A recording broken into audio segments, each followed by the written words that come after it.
Now, and over 1 million Palestinian civilians taking shelter in the southern Gazan city of Rafah are preparing for Israel's latest offensive. Well, there is growing international pressure on Benjamin Netanyahu to exercise restraint. We can speak now to former commanding general of the US Army in Europe, Ben Hodges. Ben, thank you so much for your time. I think there has been pressure from the US, from the UK, to say to Netanyahu, you need to think of the civilians before acting. Is Netanyahu listening? I don't think so. And frankly, it's hard to imagine the Netanyahu government being a part of the solution, the long-term solution in Israel. As much as my president and others have supported Israel over the decades, their total unwillingness to compromise in any way or to work towards a solution is making it very, very difficult for President Biden to continue the same level of support. Ben, great to have you on. Thank you for making it talk today. It's interesting. We said this yesterday, and this is a movable situation. I think we've all seen the pictures this morning. We saw one of what Rafah looked like, and now, I mean, 1 million people. It's very interesting, is it not, that there are very few people who didn't think that Israel had a right to do something about the horrors of October the 7th, but certainly the international community, Cameron, the Americans, as Rosie said, the world in general, globally, are now saying, hold on a second, mate, it was all about a two-state solution. Now you're not even giving credence to that argument. And you look at America and you look at what's going on. We'll talk to you about that in a sec with Trump and with Biden. And you think, well, Israel's always danced, I have to say, to America's tune. Is Netanyahu just after his own legacy? Does he not care anymore? Is he I mean, politically, I believe personally that without this war, he's a dead man walking anyway. So doesn't it affect him what happens? He's just going to go all out and see what he can achieve. Well, certainly I'm not an expert on Israeli domestic politics, but it seems he has growing opposition at home. I've seen plenty of reports that if there were an election in Israel today, he would be unseated. So, in some ways, it's to his advantage in a cynical sort of way to keep this going. And there's no doubt. I mean, none of us are naive about the threat to Israeli citizens from organizations like Hamas and Hezbollah. But there is no way that Israel can kill their way out of this problem. The fact is they're losing.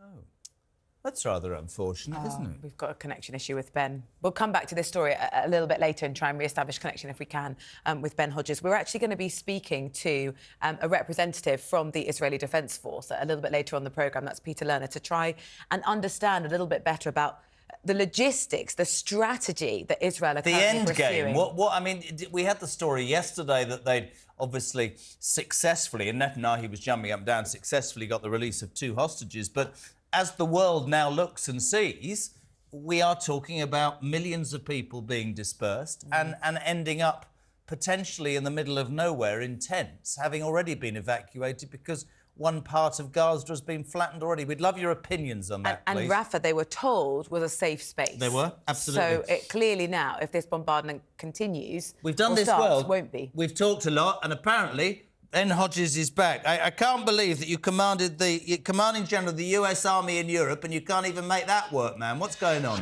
Are you back? Here he is. Well, the difference is when I was a commander, I had a sergeant that really knew how to use IT properly. Yeah, blame the tools, Ben.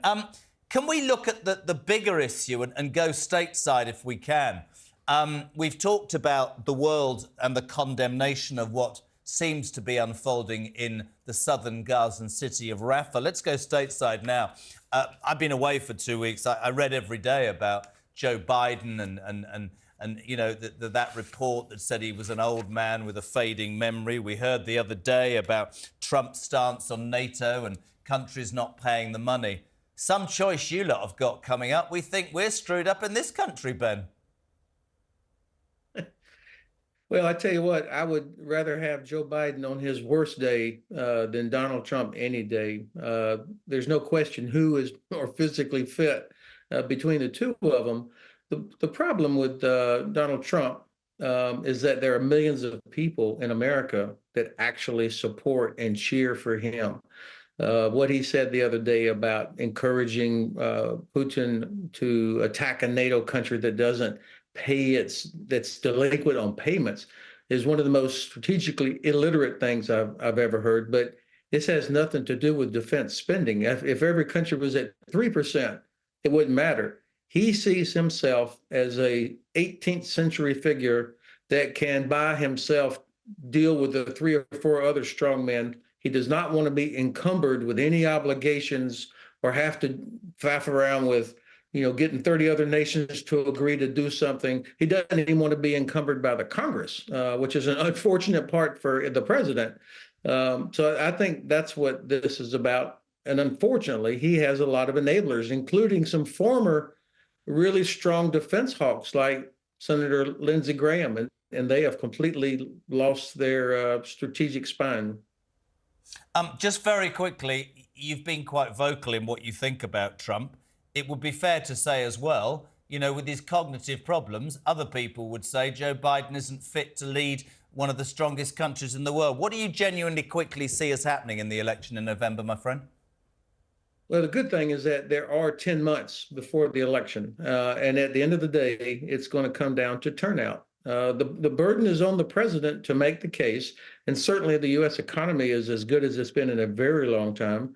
And so young people in particular are going to have to come out and vote. And it'll be close in several states as usual. And then we will have to live with the results. But I hope that I trust our system. I mean, the former President Trump has a lot of legal challenges ahead of him. So there's a lot to wait and see what happens. Interesting. Ben Hodges, thank you so much indeed. Former Commanding General of the US Army in Europe.